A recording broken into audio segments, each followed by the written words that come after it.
घरकामाला बाई हवी म्हणून पतीचे लावले दुसरे लग्न.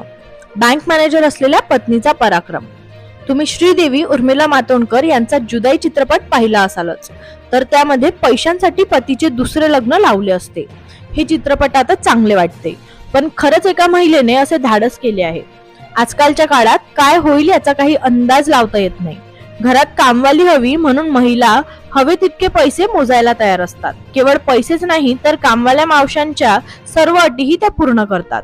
पण घरात कामाला बाई हवी म्हणून एका महिलेने चक्क नवऱ्याचं दुसरं लग्न लावलंय. होय, हे खरं आहे.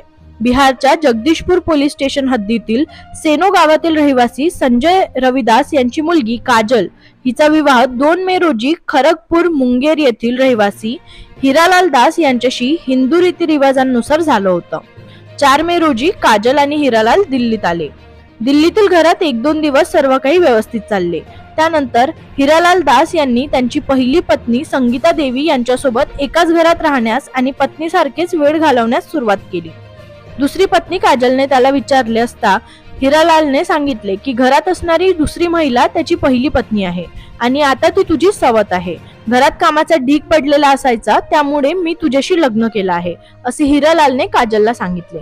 यावर तो असेही म्हणाला की हे सत्य ऐकल्यानंतर तुला इथे राहायचं असेल तर राहा, नाहीतर निघून जा. यानंतर काजलने भांडण केले तेव्हा या नवऱ्या बायकोने तिला मारहाण केली.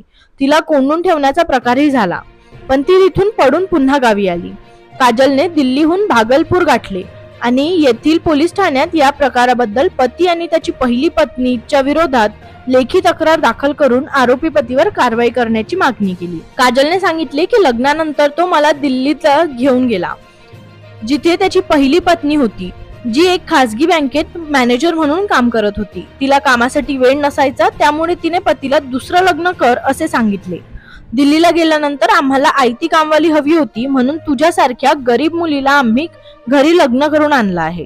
जर तू आमचं ऐकलं नाहीस तर आम्ही तुला मारून टाकू, असे म्हणून त्यांनी मला धमकी दिली, असेही काजलने सांगितले. सध्या या प्रकरणी पोलिसात तक्रार करण्यात आली आहे.